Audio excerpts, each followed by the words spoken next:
Don't underestimate the blessing you have, which is Islam. My parents are not Muslim. My wife is in the audience and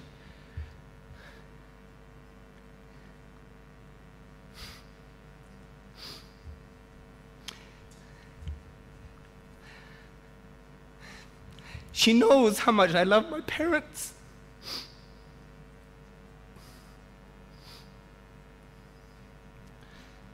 And my parents love me.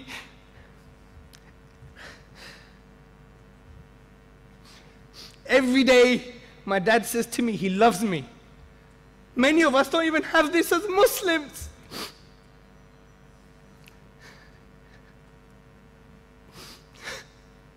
But if my dad dies like this, where is he gonna go? You could pray for your parents. I can't pray for my dad when he dies. This is the reality, brothers and sisters.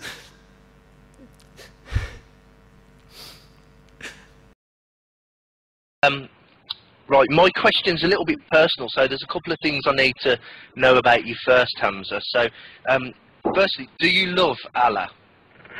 Yeah, well, I hope so. Right. Now, were you a convert to Islam, or were you born a Muslim? I was a convert. So does that mean that your parents are not Muslims? That does mean that at the moment, yeah. Do you love your parents? I hope so. Would you love your dad as much if he burned your mum with cigarettes on a daily basis? My dad? No, I wouldn't. Yeah, right. I wouldn't. Okay. So, considering your parents are destined to hell, you don't really know that yet. Well, I believe Surah 4:56, lo, those who disbelieve our revelations, we shall expose them to the fire. As often as their skins are consumed, we shall exchange them for fresh skins, so that they may taste torment again. So Allah's going to burn their skin off repeatedly for eternity. If they die as disbelievers, yeah. Yes, so if they die tomorrow, let's work on that hypothesis. Yes. So then in Surah 7, verse 50, it says that the dwellers of the fire, the dwellers of hell, will cry out to the dwellers of heaven. So, considering you'll be in heaven for all eternity, in a place where you can hear the agonizing screams of your parents having their flesh burned off by fire, do you think that you will be able to continue to love Allah? And do you think that he deserves the term the most merciful? Yes, that was a very sexed up view of the Quran, as usual. No, there was no sex involved. It was generally a lot of pain. Yeah, well, let me just... Allah, let me articulate... That's your answer. Yeah, let me answer, please, guys. First and foremost, in the Quran, the way we view the Quran is in an intra and intertextual sense. What that basically means, that the Quran is the book that gives us the methods to interpret the book, okay?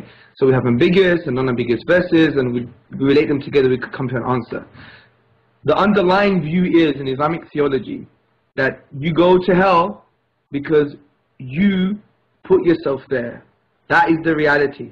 So if, for instance, you walk towards a fireplace, you know you're going to get burnt, but you're going to get burnt. That's the result of cause and effect. That's the result of this kind of spiritual, metaphysical cause and effect. And that's how we view it, do you see? Then I have to jump in with this question. Can I just say something? One at a time. We'll get to rationalists and then back to Aaron. You say that if you walk towards a fire and you know you're going to get burnt. Well, obviously, if your parents knew they were going to get burnt, they would be Muslims. The very fact that they're not Muslims means that they don't believe it, and therefore they don't believe they're going to get burnt. So, actually, to change your example would be, Allah puts a fire in the room, and nobody knows if they're going to get burnt or not, and they blindly walking towards it and they don't realise it's going to happen. But the fact is as you said, that's not true. God says in the Quran, regardless of that, you did say that your parents will go to hell. So let's no, I didn't say that. Oh, no, you said if they died tomorrow, To you be fair, to hell. one issue at a time. Yeah, this is the one issue.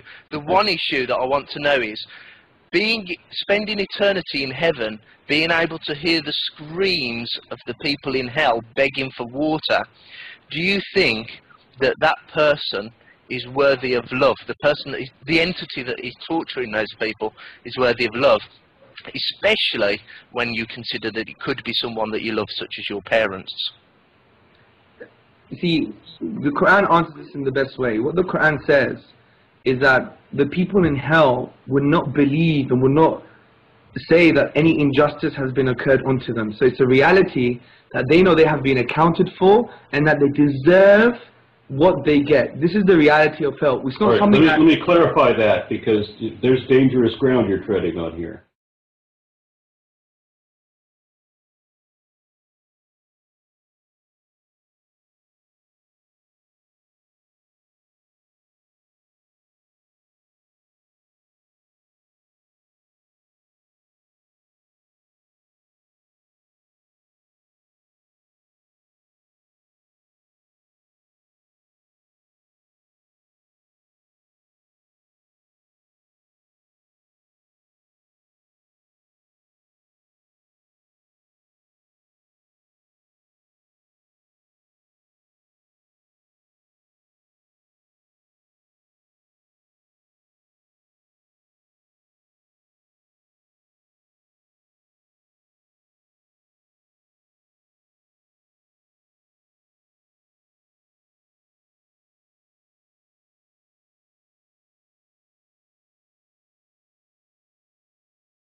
you go to hell because you put yourself there.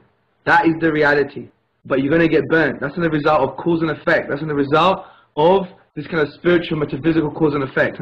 That they know they have been accounted for and that they deserve what they get. This is the reality of hell.